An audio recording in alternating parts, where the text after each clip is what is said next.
My name is Emily Johnson, 27 years old. I'm a housewife in my third year of marriage to my high school classmate, Mark. We've had a good relationship, and the word infidelity was never part of our life. I never imagined that infidelity would be the reason we'd end up separating. Have a good day, be careful. You're coming home late again today, right? Yeah, my boss invited me out for drinks, so I'll be late. Feel free to go to bed first as usual. In our marriage, we had clear roles. Mark worked while I, a full-time housewife, took care of all the household chores.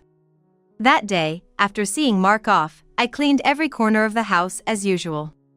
But there was something different that day. I cleaned his study.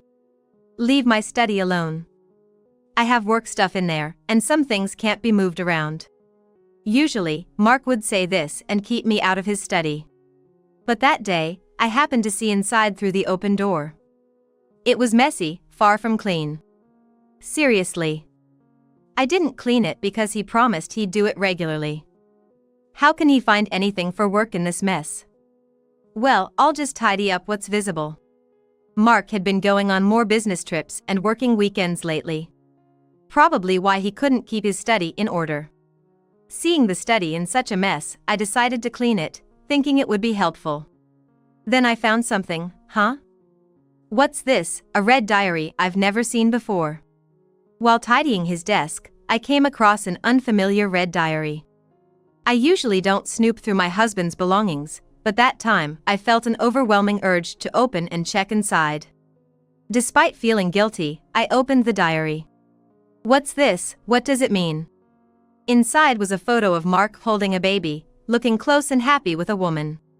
And why is Jessica in this photo with him? That woman was Jessica, a classmate who attended the same high school as my husband and I.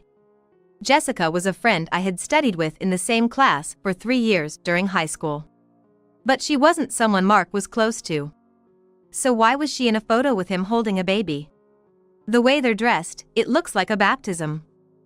Whose child is this? And why is he holding it? A wave of unpleasant thoughts crossed my mind, and I kept looking through the diary for clues. Then, I discovered an even more shocking truth. The diary had entries of a child's name and birthday, and on dates Mark said he was on business trips, there were notes about going out with Jessica. It seemed clear from the diary that this child was Mark's. Why would he? How could he? At the end of the diary, there was an unmarked brown envelope. Inside was a completed divorce form. A divorce form. Is he planning to divorce me? After doing all this, he's been living like nothing happened. Thinking I'm clueless. I won't forgive this. I'll make him regret this. With these thoughts, I vowed revenge against Mark, who was planning to betray me. But Mark, unaware of all this, came home as if nothing was wrong. I'm home. Man, what a tiring day. Welcome back. You're later than I expected. Yeah, my boss got pretty drunk, kept pushing drinks on me.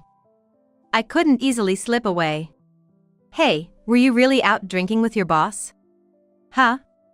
Yeah, but why? You doubting me? No, not doubting. Just thought you always seemed to have a hard time staying out late. Alright then.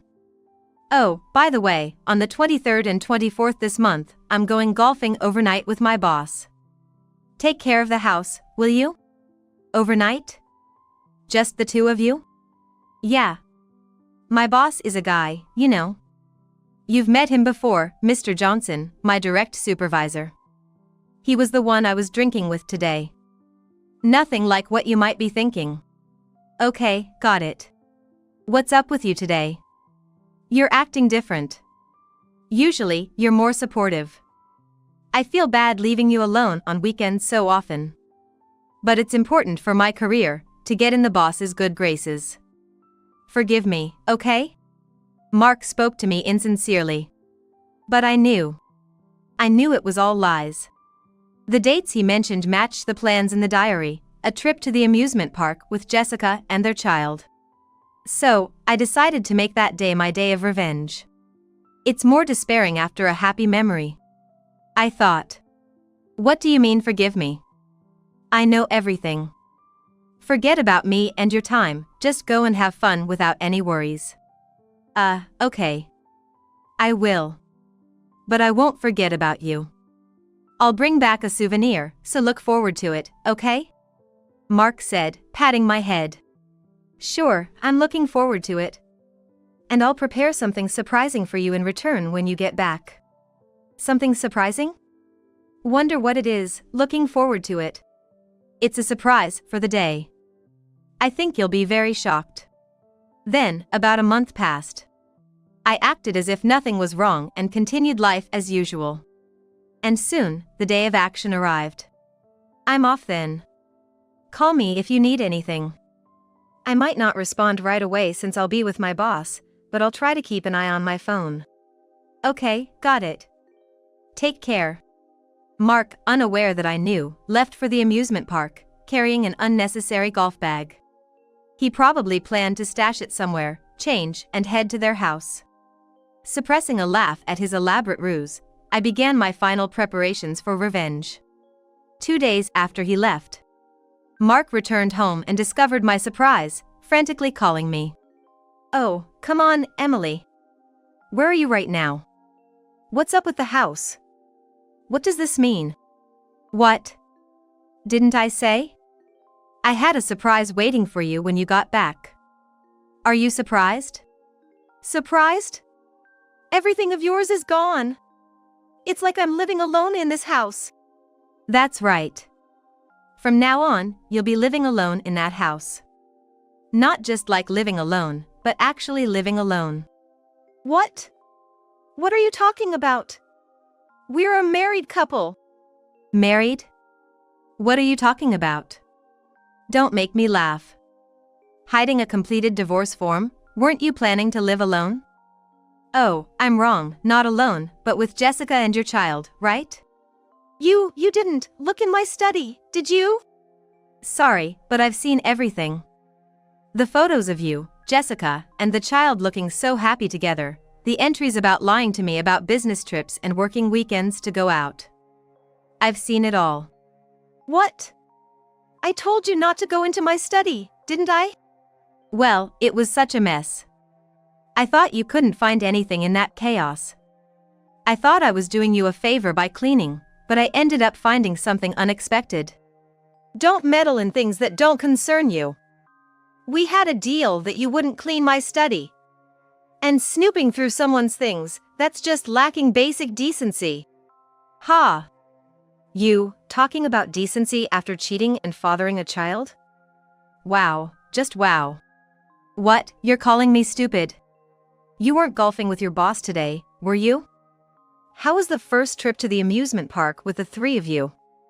It's the season for special parades, right? Oh, how I wish I could have gone. Are you kidding me? Who's kidding? You've been deceiving me for over a year. I never thought you'd do something like this with my high school friend. I thought we were a happy couple these past few years. Seems I was the only one who thought so. So, as you wished, I signed that completed divorce form and submitted it to the office today. We're not a couple anymore. You're free to go back to them. Wait, just wait a minute. You're saying you submitted the divorce form while I was away? Yes, I did. Is there a problem? You wanted a divorce, didn't you?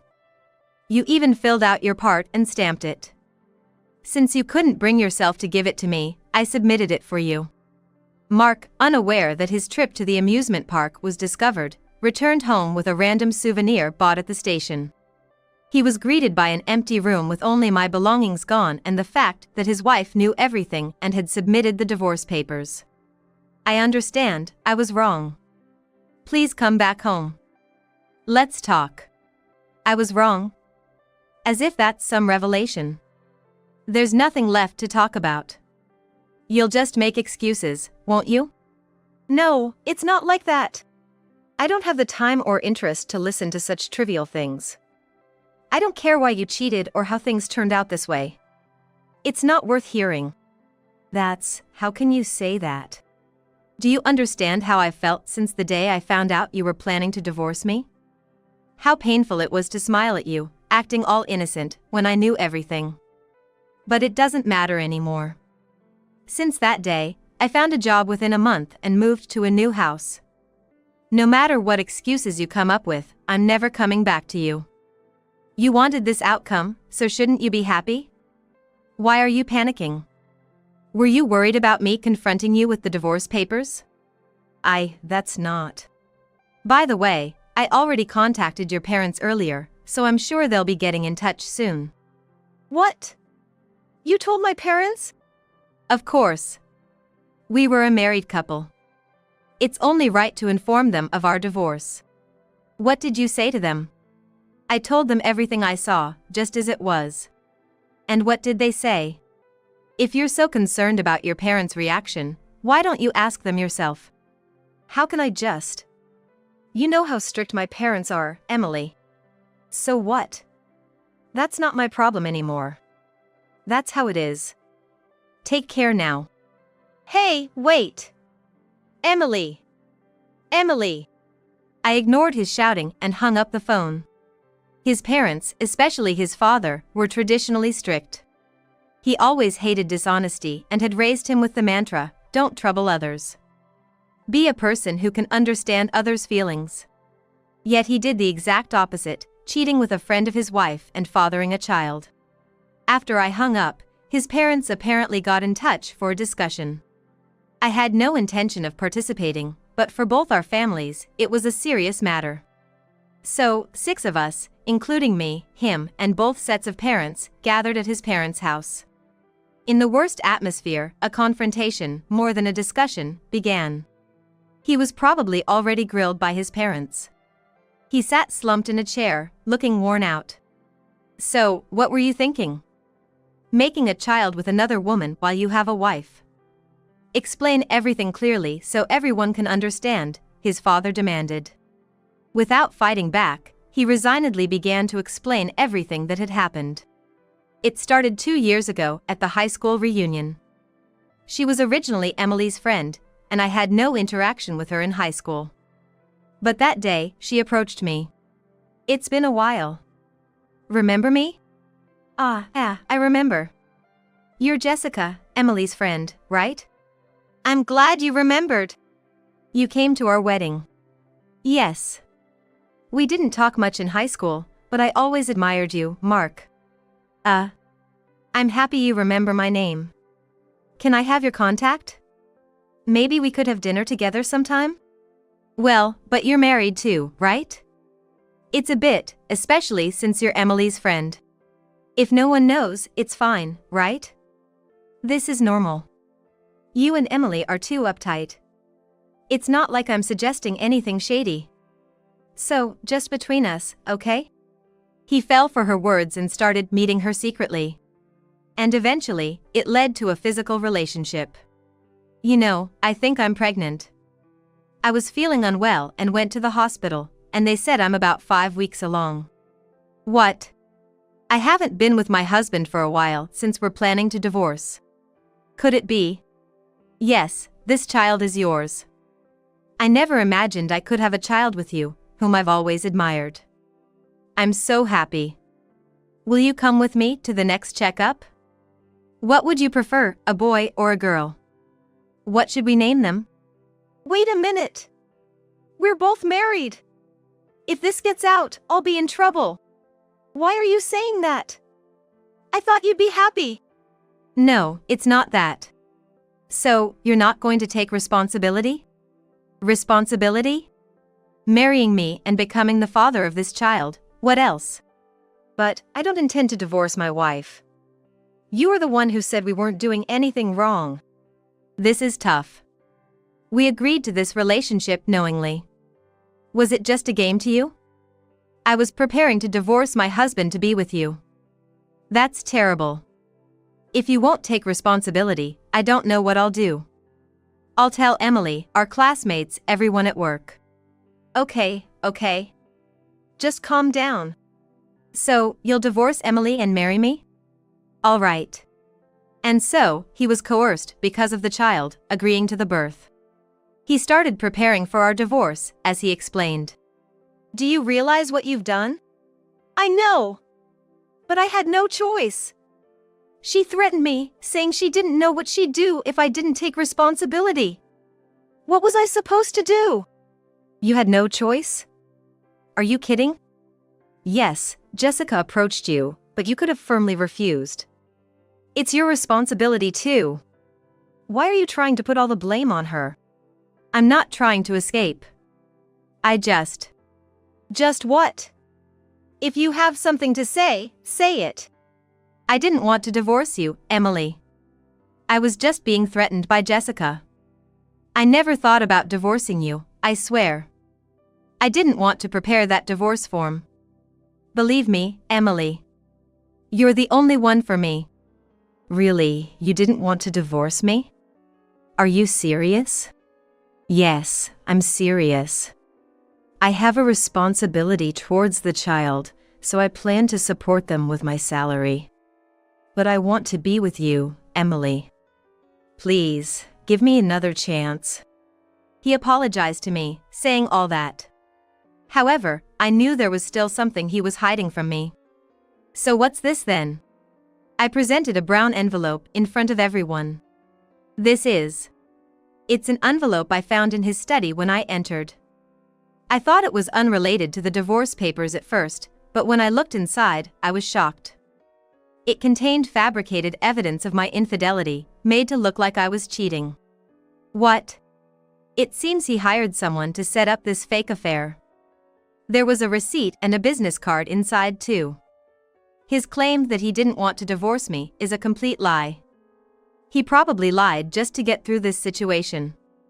Isn't that right? What do you have to say for yourself? Why would you do such a thing? Mark, can you please stop hiding things? It's going to come out eventually. Just give up and tell us everything. Confronted by everyone, he was in a desperate situation. Realizing there was no escape, he began to tell the truth. Honestly, before the child was born, I really hadn't thought about divorcing Emily. But after the child was born, when I saw my own child's face, I started thinking about leaving Emily to live with Jessica and the child. And when it came to broaching the subject of divorce, I didn't know how to tell Emily. Just asking for a divorce wouldn't work, she would definitely want to know why. Claiming irreconcilable differences would be obviously false since we've been getting along well. And I couldn't possibly tell the real reason. I couldn't face Emily or our parents if I did, That's not the real reason, is it? The main reason was that you didn't want to pay me alimony for cheating. That's why you wanted to make it look like I was the one who cheated, right? No, that's not. It's true, isn't it? You wanted to claim alimony from me and live happily with the three of you. Isn't that so? How could you? I can't believe this. What are you talking about? I wouldn't do such a thing. Then why were you so panicked when I quietly filed the divorce papers? You couldn't confront me with your fabricated evidence of infidelity, right? You wouldn't be able to claim alimony then. Too bad for you. You were supposed to receive alimony from me and live happily as a family of three. You thought I didn't know? So I was, if you have a rebuttal, then say it. I have all the evidence I need. No matter what you argue, I can counter it. Go ahead. Unable to argue any further, he just hung his head in silence. So, it seems there's nothing more to say. Well then, here's something from me. What's this? It's a claim for alimony, obviously. I had a lawyer prepare it in advance. I was planning to send it, but since we're having this discussion, it's perfect timing. He cautiously looked over the claim for alimony. What? $80,000? For just a couple of years of infidelity? That's an outrageous amount for alimony. What do you think you did in those 2 years? Married people making a child. It's not just some affair. Show some respect. But $80,000 is a huge sum, I can't possibly pay that. I'll have expenses for the child too, it's just impossible. What does that have to do with me? The money for the child and the alimony are separate matters. If you're worried about the child's expenses, find it from somewhere else. What do you mean? Are you telling me to get into debt? I didn't say that. But it's really not my concern. You're really heartless. $80,000. You must be joking. Ridiculous? You're the one who's ridiculous. This is all the result of your own actions. That's right, Emily is correct. Child expenses and alimony are completely different matters. Using the child as an excuse not to pay alimony is utterly absurd. But enough with your buts. Your only task now is to pay Emily the alimony and apologize sincerely. This is no excuses. If you can't do it, we're cutting ties. We didn't raise you to be like this. Leave now. Deflated by his father's angry words, he accepted and agreed to pay the alimony. However, there was still unfinished business for me. That was my revenge on Jessica, his affair partner and my former friend. I immediately sent a claim for alimony to Jessica as well. But Jessica, who approached a married man knowing his status, was not going to comply easily.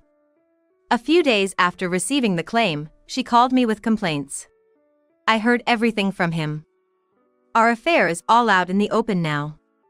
But why are you demanding alimony from me? And such a large amount? Why not? You had an affair with a married man, so it's only natural you're being asked for alimony. But I have his child. So what? Whether you two raise the child or not, that's unrelated to this. It's not unrelated. Raising a child is incredibly hard. We're trying to raise this child together, and I don't have the money to pay you. And? Your point? I'm saying drop the alimony claim. Why is society so harsh on those raising children? If you don't have children, at least support those who do. It's partially your fault he cheated. You should have kept a better hold on him. Don't blame it all on me. How dare you say that? And what's this about society being harsh on parents? That's not even the issue. But listen, I've heard everything from him too. You pressured him into marriage after the child, threatening him. And yet you object to the alimony claim? That's absurd. Do you still insist you did nothing wrong? I thought you were a friend. You even came to my wedding. Why did you do this? But it can't be helped. I've liked him since before you two started dating. And then you got together and eventually married. I tried to move on when I saw how happy you two were at your wedding. But at the high school reunion 2 years ago, my suppressed feelings resurfaced. And so, I approached him, and things led to where they are now. And that's why you approached him and pressured him into marriage when you found out about the child. Sigh. We're already divorced, so do whatever you want. It's none of my business anymore. Marry him, don't marry him, that's up to you. But you had an affair while I was still married to him, so you need to take responsibility for that. After that, Jessica couldn't say anything more and eventually hung up without another word. But perhaps my words struck a chord, as she later agreed to the alimony demand and began making payments. Both my ex-husband and she have been diligently paying the alimony every month. However, I've never been in contact with them since. Months passed, and just as I was getting accustomed to my new life, I unexpectedly ran into my former mother-in-law while shopping. She shared some astonishing news about him. Actually, after you two divorced, they got remarried. But you'll be surprised to know, that child wasn't my son's. What? She married my son pretending the child was his. But as the child grew, it was obvious there was no resemblance to my son. He secretly had a paternity test done, and when he confronted her, she confessed the child was actually her ex-husband's. Incredibly, the child in the photo wasn't my ex-husband's, but belonged to her previous husband. He had been completely deceived by her ploy. She thought claiming the child was his would enable her to snatch even a married man. Well, she did manage to, but now their life is a disaster. She's adamant about not wanting a divorce, and my son is furious. They're even facing a divorce trial now. What a situation. But this is his own doing. He was deceived, but he did cheat, after all. Neither my husband nor I support him in this. It's karma for betraying his wife. I'm sorry for burdening you with this story. I just had to tell you when I saw you. Forget about this foolish son of mine and find your own happiness. With that, my former mother-in-law left. Her sharing this story was a kind gesture in her own way. I never saw my ex-husband or his parents again. What kind of life he's living now is beyond my guess, but it's no longer of any concern to me.